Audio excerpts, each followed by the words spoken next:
The Enchanted Horse. Once, on a certain great feast day, a king of Persia was admiring the many curious things which was accustomed to bring before the court at such times, when a Hindu suddenly appeared with an artificial horse, so good an imitation that at first it was believed to be a live animal. Bowing low before the king, the Hindu declared, "This horse shall instantly carry whichever person it mounts to wherever they name." "Prove it." The Hindu, mounting the horse, turned a peg in its neck, which caused it to rise in the air.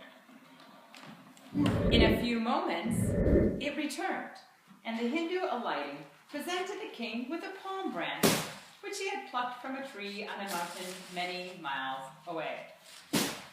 The king now wished to have the magic horse for his own. But when he asked the price of it, the Hindu answered, "Your daughter's hand in marriage." On hearing this, the king's son, Prince Fawaz Shah, begged his father, "Oh, dear father, not my sister, not to this mere Hindu juggler." The king said he hoped to satisfy the man with something else. "Go try the horse." Quickly, the young prince mounted, and without waiting for the Hindu's directions, turned the peg. The horse instantly rose into the air, carrying him out of sight. In a few moments, to the alarm of the king, who now fell into a rage and ordered the juggler to be kept prisoner till the prince returned. Meantime, the enchanted horse was rushing through the air at a great speed, and at first the prince enjoyed his ride. "This is fun!" But when he found he could not make his steed return to the ground, he was much alarmed. "Come on, horsey, to the ground now. Come on, getting scared." He was just beginning to despair when he felt another peg behind the horse's right ear. Quickly he turned this peg, and to his joy the horse soon reached the earth. "I have no idea where I am." He jumped off the horse's back, and by light of the moon saw he was standing on the marble balcony of a splendid palace. He walked a few steps till he came to an open door, and seeing light through this, he entered. He soon found himself in a great hall, where some slaves lay sleeping before an inner room. The prince now knew that he was near the sleeping chamber of some royal maiden, and stepping lightly over the slaves, he softly entered the room beyond, where he beheld the most beautiful princess he had ever seen. He fell in love with her at once, and touching the sleeve of her robe, he gently awoke her. The princess was astonished to find a handsome young stranger beside her. But when the prince had explained how he came to be there, she received him very kindly and ordered her ladies to attend to all his wants. Next morning, the princess, who was the daughter of the king of Bengal, asked the young prince to stay and spend some days with her.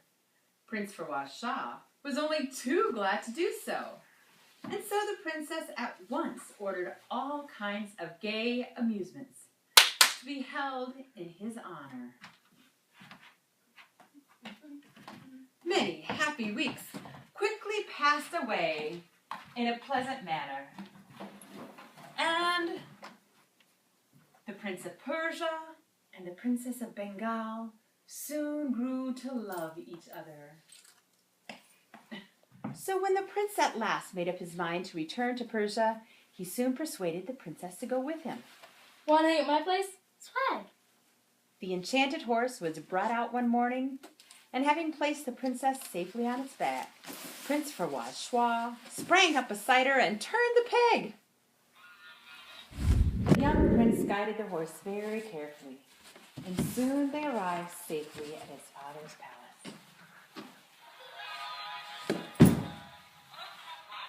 The king of Persia was delighted to see his son again. "Father!" And gave orders for the Hindu to be set free. But the Hindu took a terrible revenge. He quietly mounted the enchanted horse when nobody was looking, and suddenly, snatching up the Princess of Bengal, he turned the peg and quickly vanished out of sight with her. The Prince of Persia was full of grief, when he saw his beloved princess borne away on that enchanted horse, and at once began a long, lonely search for her. Meanwhile, the Hindu carried his prize to a great distance, and when evening fell, he guided the enchanted horse to a wood near the chief's city of Kashmir. Here, he made the terrified princess alight and began to treat her so badly that she cried aloud for help. Help! Her cries were heard by the Sultan of Kashmir, Help! Help! Do you hear that? Hear what, boss? Help! who riding up ordered his guards to seize the Hindu Seize him! and cut off his head. This was done, he took the Princess of Bengal to his palace, and the poor maiden soon found herself in another fix.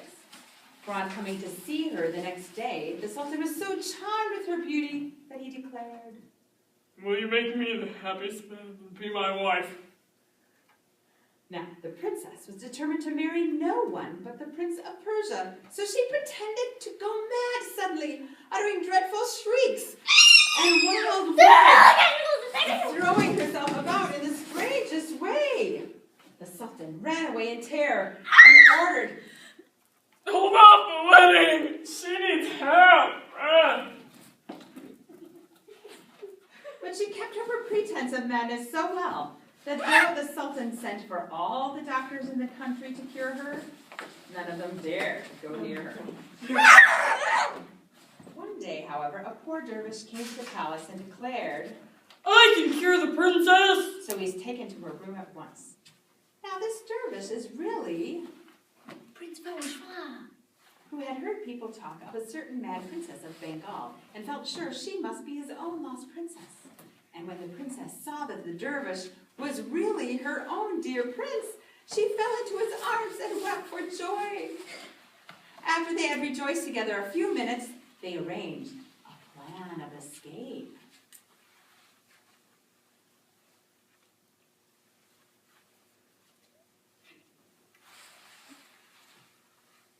When the pretended dervish came out of the room, he went straight to the Sultan and said, Hey, Mr. Sultan, so some of the magic from the enchanted horse must have entered into the princess, and the only way to cure her is to put her on its back and set a fire around her while burning this incense that only I possess. The Sultan was delighted to hear this and gave orders. Let's do it. So next morning, the Princess of Bengal was placed on the magic horse, and when she was seated, fires were lighted all around her. The pretended dervish then threw some incense into each of the fires and ran 3 times around the horse, muttering strange words. The incense caused such a dense cloud of smoke to arise that the princess was completely hidden by it. Then the Prince of Persia sprang up beside her, turned the peg, and the enchanted horse rose into the air, quickly vanished out of sight, the Sultan being left to swallow his disappointment as best he could. The enchanted horse soon arrived safely in Persia, and there, in a very short time, Prince Fawaz and the Princess of Bengal were married and lived happily together for the rest of their lives. Clap along if you know what happiness is to you. Clap along if you feel like that's what you want to do. You ready? I'm a magical unicorn, rainbow colors and glowing heart. We'll have lots of fun today. Won't you come with me and play? Is the truth because I'm happy. Clap along if you know what happiness is to you. Clap along if you feel like that's what you want to do. Come on. This horse shall instantly carry whichever person who mounts it to wherever he names. What is the price of it? Prove it. Here, he made the terrified princess alight and began to treat her so badly that she cried aloud for help. Come on, guys. Go. Bruh.